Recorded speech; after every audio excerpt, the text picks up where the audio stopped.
ओम शांति।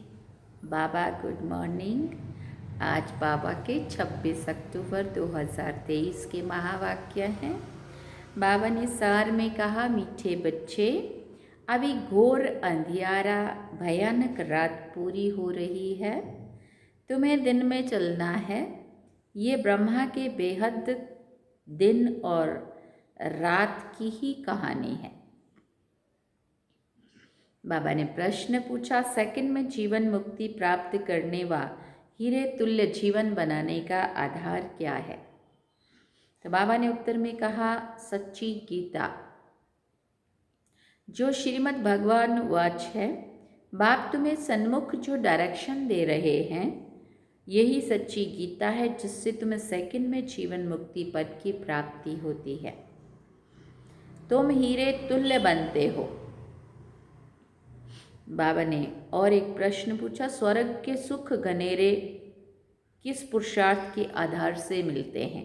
तो बाबा ने उत्तर में कहा, रोज की पढ़ाई और योग से स्वर्ग के सुख घनेरे मिल जाएंगे, इसलिए पढ़ाई में कभी भी थकना नहीं।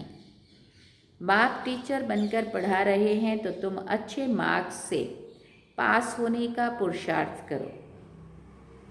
इसमें आशीर्वाद व कृपा की बात नहीं है। गीत सुना रात के राही, थक मत जाना, सुबह की मंजिल दूर नहीं। ओम शांति।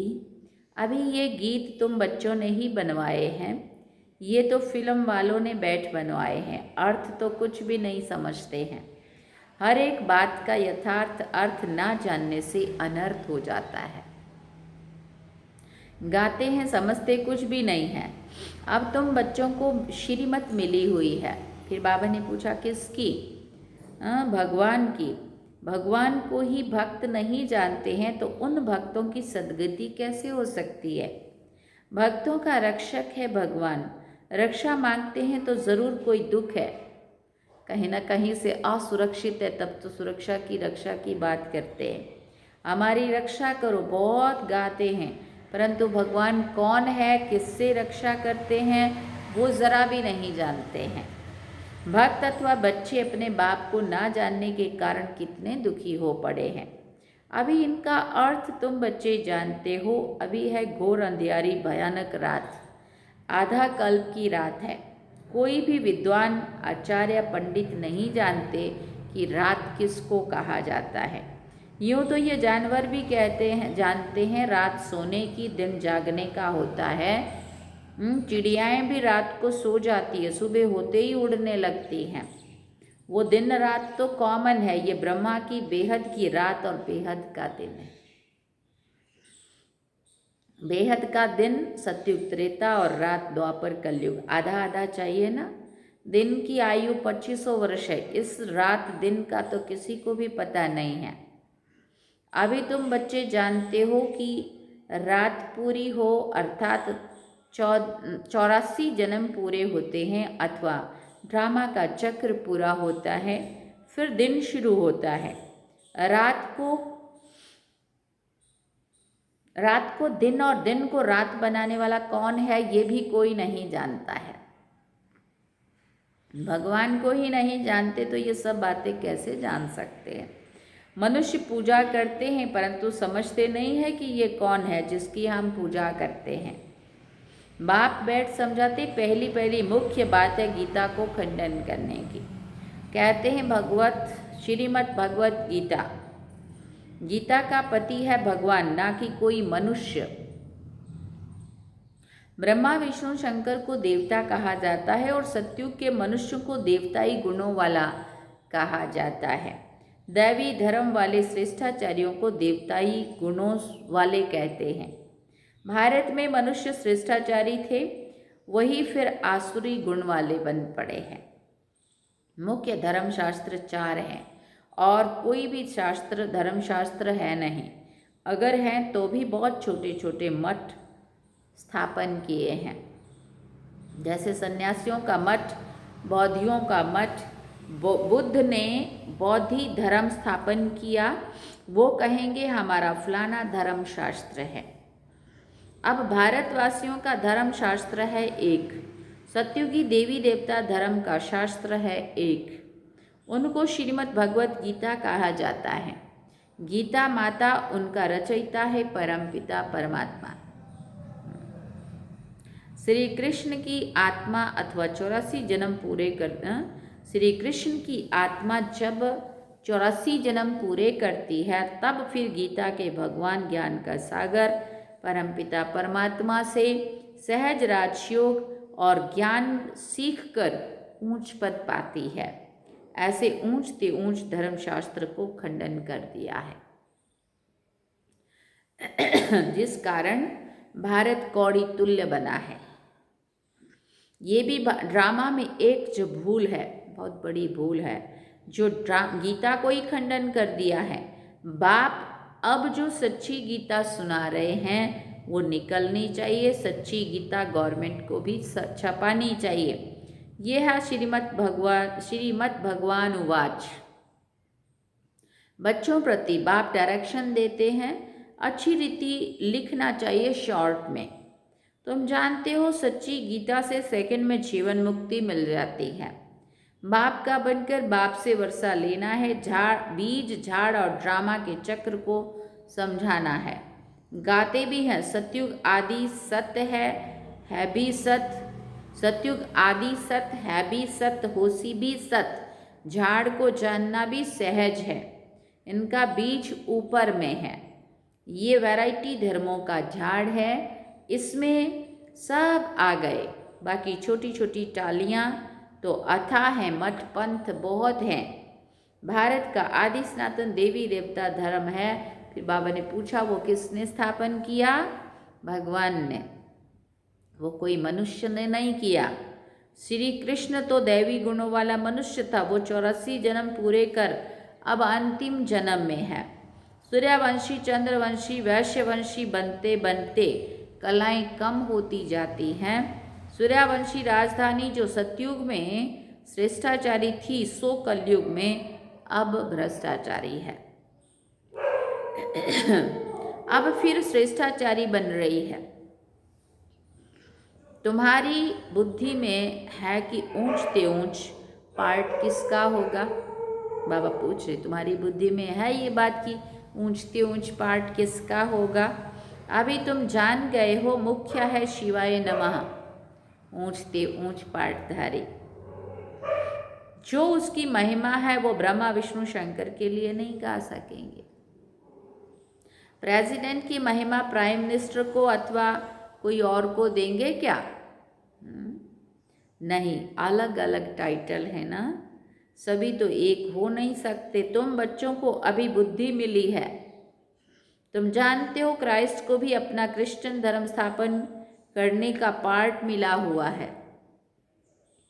आत्मा तो है बिंदी, उस आत्मा में पार्ट भरा हुआ है। क्रिश्चियन धर्म की स्थापना कर फिर पुनर्जन्म लेते लेते पालना करते सतो रजो तमो में आना है। पिछाड़ी में सारा झाड़ जड़ जड़ी भूत होना ही है। हरेक को कितना समय पार्ट मिला हुआ है। बुद्ध को कितना समय पालना करनी है, ये तुम बच्चे जानते हो। भिन्न भिन्न नाम रूप में जन्म लेते रहते हैं।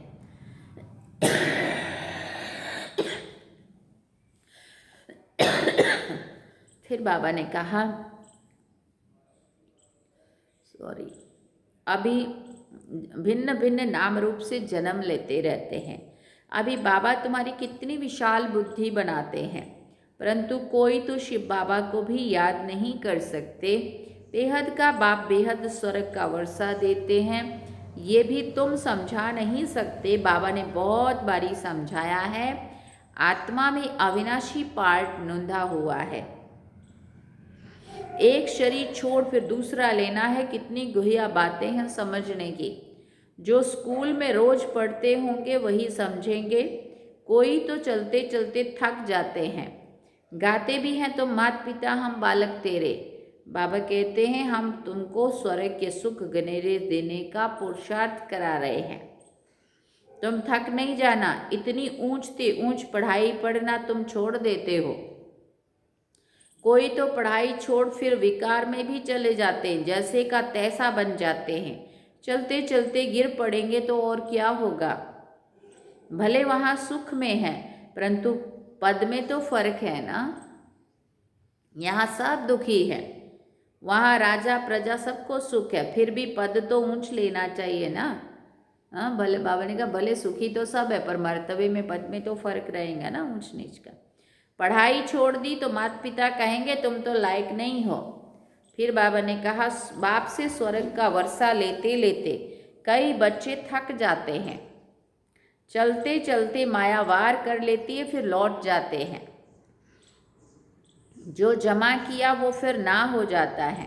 बाकी क्या बनेंगे, स्वर्ग में भले जाएंगे लेकिन बिल्कुल साधारण प्रजा जाकर बनेंगे। बाबा कहते हैं हमारा बनकर फिर थक कर बैठ गए व ट्रेटर बन गए तो प्रजा में चंडाल जाकर बनेंगे। सभी चाहिए ना, स्वर्ग का मालिक बनते बनते अगर पढ़ाई को छोड़ देते हो तो उन जैसा महान मूर्ख दुनिया में कोई होता नहीं है। लिखते भी हैं इतना ऊंच बाप मिला और उसको छोड़ के हम जा रहे, सोचो इससे बड़ी मूर्खता क्या है। और लिखते भी हैं तुम माता पिता हम बालक तेरे, तुम्हारी कृपा से सुख के बहुत स्वर्ग के बहुत सुख घनेरे मिलते हैं, कृपा करो। बाप कहेंगे कृपा की तो बात ही नहीं है, मैं टीचर हूँ, पढ़ाऊँगा, पुरुषार्थ तुम करो अच्छे मार्क्स से पास होने का, बाकी मैं थोड़ी बैठकर सब पर आशीर्वाद करूँगा। तुम योग में रहो तो ताकत मिलती रहेगी, सभी थोड़ी गद्दी पर बैठेंगे, एक दो के सिर पर बैठेंगे क्या, बाबा कह रहे। तो धर्म मुख्य ही है चार, शास्त्र भी चार है, उनमें है मुख्य गीता, बाकी सब उनके बच्चे हैं। वर्षा तो माता पिता से ही मिलता है ना। अब बाप सन्मुख समझा रहे हैं सिर्फ गीता पढ़ने से थोड़ी राजाओं का राजा बनेंगे। हाँ, बाबा ने तो गीता पढ़ी है परंतु उनसे होता कुछ भी नहीं है। ये सब है भक्ति मार्ग के शास्त्र, तुमको पुरुषार्थ कर 16 कला संपूर्ण बनना है। अभी तो तुम्हारे में कोई कला कोई गुण नहीं रहा है, गाते भी हैं मुझ निर्गुण हारे में कोई गुण नहीं, आपे ही तरस पिरोई, हमको फिर 16 कला संपूर्ण बनाओ, जो हम थे फिर बनाओ। हाँ, ऐसा बाबा को कहते, बाबा हमारे पे तरस करो। अब तुम जानते हो बाप सन्मुख आकर समझा रहे हैं, एक निर्गुण संस्था भी बना दी है, निर्गुण निराकार का अर्थ भी नहीं जानते हैं। शिव का तो आकार भी है, जिसका नाम है तो जरूर चीज भी तो है ना। आत्मा इतनी सूक्ष्म है, उनका भी नाम है। ब्रह्म महतत्व जहाँ आत्माएं निवास करती वो भी नाम है ना। नाम रूप से न्यारी तो कोई चीज होती नहीं है। भगवान को कहते नाम रूप से न्यारा, फिर उनको सर्वव्यापी कह देते हैं। एक तरफ से कहेंगे वो नाम रूप से न्यारा है, दूसरी तरफ कहेंगे वो तो सबके अंदर है। हाँ, ये कितनी बड़ी भूल है, कितना व्यक्ति को मुझाया हुआ है। मनुष्य जब इन बातों को समझे तब तो निश्चय करे ना। बाबा हमने आपको जाना है, कल्प कल्प आपसे राज्य भाग्य लेते आए हैं, ऐसा निश्चय हो तब पढ़ सकते हैं। यहाँ से बाहर निकलते और भूल जाते, इसलिए पहले पहले तो लिखवा लेना चाहिए। क्या लिखवाना चाहिए, बरोबर शिव बाबा आया है राजयोग सिखाने। लिख कर भी देते फिर पढ़ते नहीं है, ब्लड से भी लिख कर देते हैं, परंतु आज है नहीं, माया कितनी तीखी है। बाप कितना बैठ समझाते, तुम्हारी विहंग मार्ग की सर्विस तब होगी जब ऐसे ऐसे पत्र लिखेंगे। तुम्हारी शक्ति सेना में भी नंबरवार है, कोई चीफ कमांडर है, कोई कैप्टन है, कोई मेजर्स हैं, कोई सिपाहियों के साथ साथ बोझा उठाने वाले भी हैं। जैसा जैसा पुरुषार्थी, सारी सेना है। बाबा तो पुरुषार्थ कराएंगे ना, हर एक के पुरुषार्थ करने से समझ में आता है कि ये राजा रानी बनेंगे, वह अच्छी साहूकार प्रजा में जाएंगे। ये साधारण प्रजा में जाएंगे, ये दास दासी बनेंगे। ये तो बिल्कुल सहज है समझने का। पहली मुख्य बात को उठाना है। बाबा कितनी ललकार करते हैं महारथियों को, तो विहंग मार्ग की सेवा करने के लिए विचार चलने चाहिए। अच्छा, मीठे मीठे सिकिल दे बच्चों प्रति माता पिता बाप दादा का याद प्यार और गुड मॉर्निंग। रूहानी बाप की रूहानी बच्चों को नमस्ते।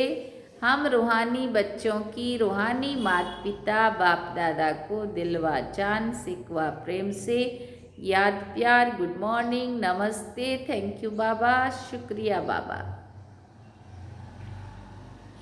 अब धारणा के लिए मुख्य सार है। पहला पॉइंट, पढ़ाई में थकना नहीं है। ऊंच ते ऊंच पढ़ाई रोज पढ़नी और पढ़ानी है। दूसरा पॉइंट, विहंग मार्ग की सर्विस करने की युक्तियां निकालनी है। योग में रह बाप से ताकत लेनी है, कृपा आशीर्वाद मांगनी नहीं है। योग में रहकर बाप से ताकत लेनी है, बाकी कृपा आशीर्वाद मांगनी नहीं है। वरदान में बाबा ने कहा, वरदानों की दिव्य पालना द्वारा सहज और श्रेष्ठ जीवन का अनुभव करने वाले सदा खुश नसीब भव। वरदानों की दिव्य पालना द्वारा सहज और श्रेष्ठ जीवन का अनुभव करने वाले सदा खुश नसीब भव। बाबा ने इसका विस्तार में कहा, बाप दादा संगम युग पर सभी बच्चों की 3 संबंधों से पालना करते हैं। बाप के संबंध से वर्षे की स्मृति द्वारा पालना, शिक्षक के संबंध से पढ़ाई की पालना और सतगुरु के संबंध से वरदानों के अनुभूति की पालना।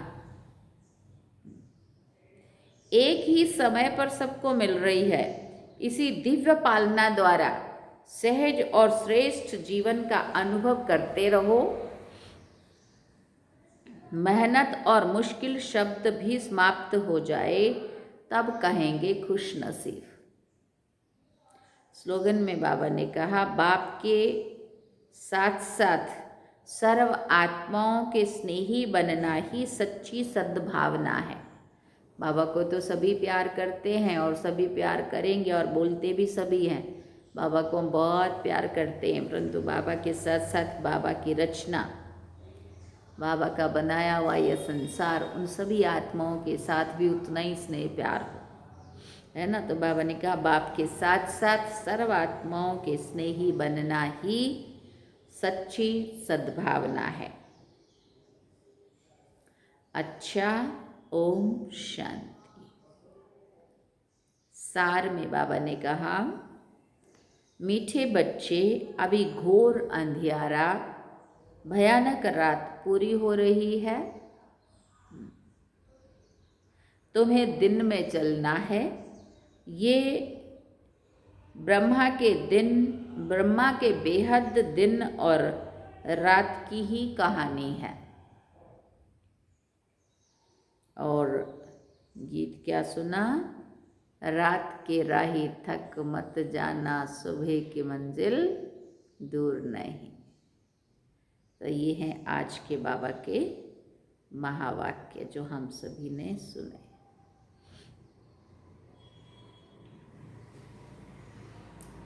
अब हम चलते हैं बाबा की याद।